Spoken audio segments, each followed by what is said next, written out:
क्या भगवान बीमार होते हैं? क्या भगवान कटहल की चोरी करते हैं?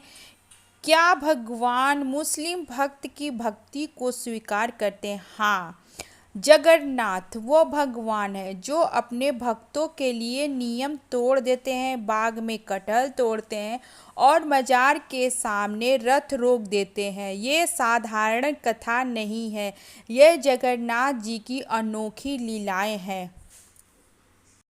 क्या भगवान सचमुच 15 दिन के लिए बीमार हो जाते हैं? तो 15 दिन उनकी बहुत ही अच्छी तरह से देखभाल और सेवा की जाती है। भगवान जगन्नाथ कैसे बीमार होते हैं? भगवान जगन्नाथ जी को 108 कुंड के जल से स्नान कराया जाता है। यह पौराणिक कथा के आधार पर यह परंपरा जेठ मास के पूर्णिमा से शुरू हो जाता है। भगवान जगन्नाथ उड़ीसा के पुरी में माधव नाम का एक भक्त था जो भगवान जगन्नाथ जी की पूजा और अर्चना सच्चे मन से करता था और भगवान जगन्नाथ का सच्चा भक्त था। एक दिन माधव की तबीयत बहुत ज़्यादा खराब हो जाती है, उसे उल्टी और दस्त, सर्दी जुकाम हो जाता है। उसका शरीर बहुत ज़्यादा कमज़ोर हो जाता है, उसे चलने फिरने में भी बहुत दिक्कत होता है, लेकिन वह हिम्मत करके अपने काम को करता है, उठता है और घड़े में का पानी निकाल कर पीता है। लेकिन धीरे धीरे कर कर उसका शरीर बहुत ज़्यादा कमज़ोर हो जाता है, वो उठने की भी हालत में नहीं रहता है।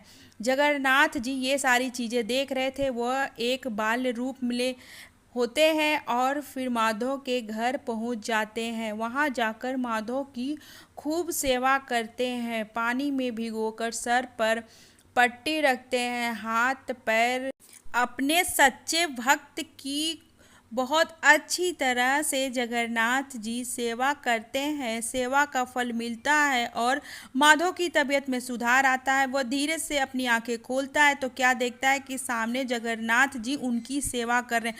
तो माधव बोलता है कि भगवान आप मुझे आशीर्वाद दे देते तो मेरी तबीयत ठीक हो जाती, आप मेरा सेवा क्यों कर रहे हैं? तो जगन्नाथ भगवान बोलते हैं कि मैं अपने भक्त की पीड़ा को महसूस करना चाहता हूँ, इसीलिए मैं तुम्हारी तबीयत को अपने ऊपर 15 दिन के लिए रखूँगा और मैं 15 दिन बीमार हो जाऊँगा। मैं तुम्हें कष्ट में नहीं देख सकता क्योंकि तुम मेरे सच्चे भक्त हो।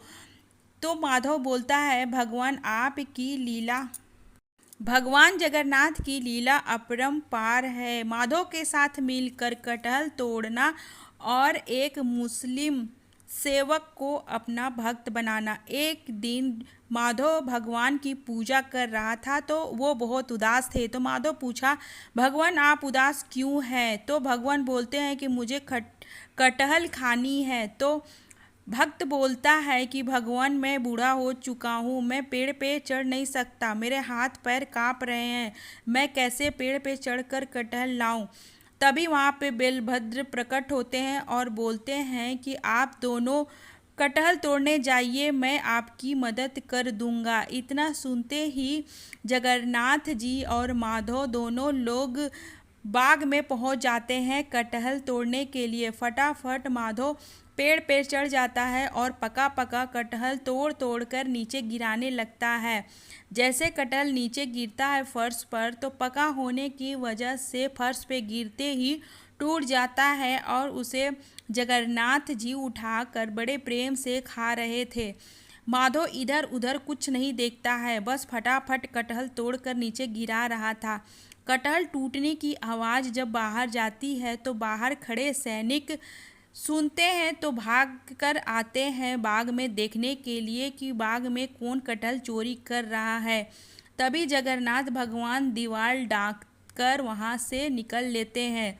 तो माधव सोचता है बारे भगवान आप मुझे यहाँ पे छोड़कर दीवार डाक कर चले गए। तो सैनिक फटाफट माधव के पास आते हैं और माधव को बहुत भला बुरा सुनाते हैं और उसे रात भर के लिए पेड़ में बांध कर छोड़ देते हैं। अगली सुबह माधव को राजा के सामने सैनिक पेश करते हैं। जब राजा माधव को अपनी आंखों से देखता है तो दौड़ कर आता है और माधव के पैर पे गिर जाता है। सैनिकों को बोलता है कि तुम लोगों ने कितना बड़ा गुनाह किया, ये तो मेरे गुरु जी हैं। तो गुरु जी बताते हैं कि सब जगन्नाथ भगवान की लीला है।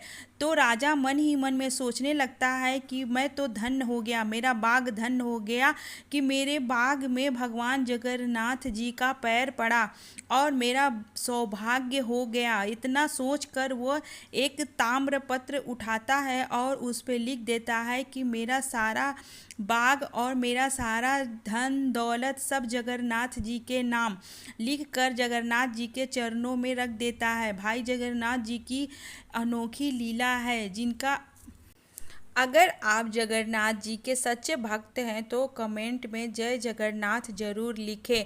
अब स्टार्ट होता है दूसरी कथा। ये है मुस्लिम भक्त जो तन मन और सच्चे हृदय से जगन्नाथ जी की पूजा अर्चना करता है और उनके रथ को रोकने की भी हिम्मत रखता है।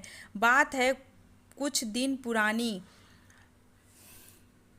एक मुस्लिम एक ब्राह्मण लड़की से विवाह करता है और कुछ दिनों के बाद उसकी एक संतान होती है। वह संतान बचपन से ही कृष्ण भक्ति में लीन था। वह भगवान कृष्ण की बहुत पूजा करता था।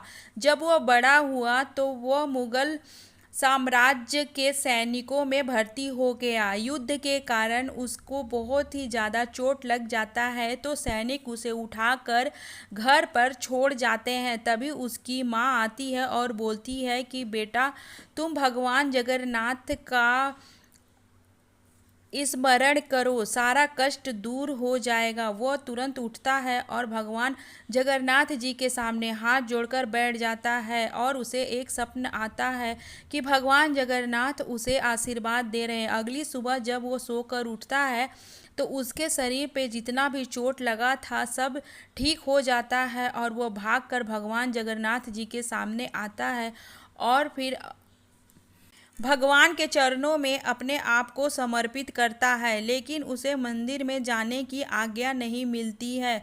वो उसे मंदिर के गेट से ही भगा दिया जाता है। उसके मन में भगवान जगन्नाथ की देखने की इच्छा बहुत प्रबल थी लेकिन ये संभव नहीं हो पा रहा था। वह कुछ दिन के लिए वृंदावन चला जाता है और वहाँ जाकर के रहने लगता है। कुछ दिन बीतता है तो उसकी तबीयत बहुत ज़्यादा खराब हो जाती है और वो मन में सोचता है कि मेरे मन में आस ही लगा रह गया भगवान को मंदिर में जाकर देखने का। बस इतना सोचते ही उसकी आत्मा उसका शरीर छोड़ देती है और वह अपने प्राण को त्याग देता है और उसका मजार बन जाता है। जब भगवान जगन्नाथ जी का रथ यात्रा यहाँ से गुजरता है तो रथ अपने आप मजार के सामने रुक गया। तो सैनिक से पूछा जाता है कि ये रथ क्यों रुका। तब पता चलता है कि ये रथ इसलिए रुका क्योंकि सालेब का यहाँ पे मजार है जो भगवान जगन्नाथ का सच्चा भक्त है।